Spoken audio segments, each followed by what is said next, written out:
एक और अहम खबर है, कराची एयरपोर्ट खुदकुश हमला केस पर सीटीडी ने मुकदमे का उबूरी चालान 4 माह बाद इंसदादे दहशतगर्दी अदालत में जमा करा दिया है। एटीसी कराची में जमा चालान में 2 सहूलतकार मुल्जिमान की गिरफ्तारी जाहिर की गई है। उबूरी चालान में मास्टरमाइंड कमांडर बशीर बलोच, अब्दुर्रहमान मफरूर करार दिए गए हैं। खुदकुश धमाके में 2 चीनी बाशिंदों समेत 3 अफराद जाँ बहक हुए थे।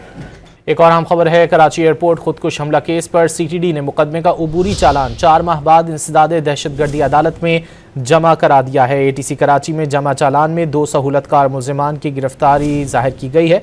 उबूरी चालान में मास्टरमाइंड कमांडर बशीर बलोच, अब्दुर्रहमान मफरूर करार दिए गए हैं। खुदकुश धमाके में 2 चीनी बाशिंदों समेत 3 अफराद जाँ बहक हुए थे। एक और अहम खबर है, कराची एयरपोर्ट खुदकुश हमला केस पर सीटीडी ने मुकदमे का उबूरी चालान 4 माह बाद इंसदादे दहशतगर्दी अदालत में जमा करा दिया है। एटीसी कराची में जमा चालान में 2 सहूलतकार मुल्जिमान की गिरफ्तारी जाहिर की गई है।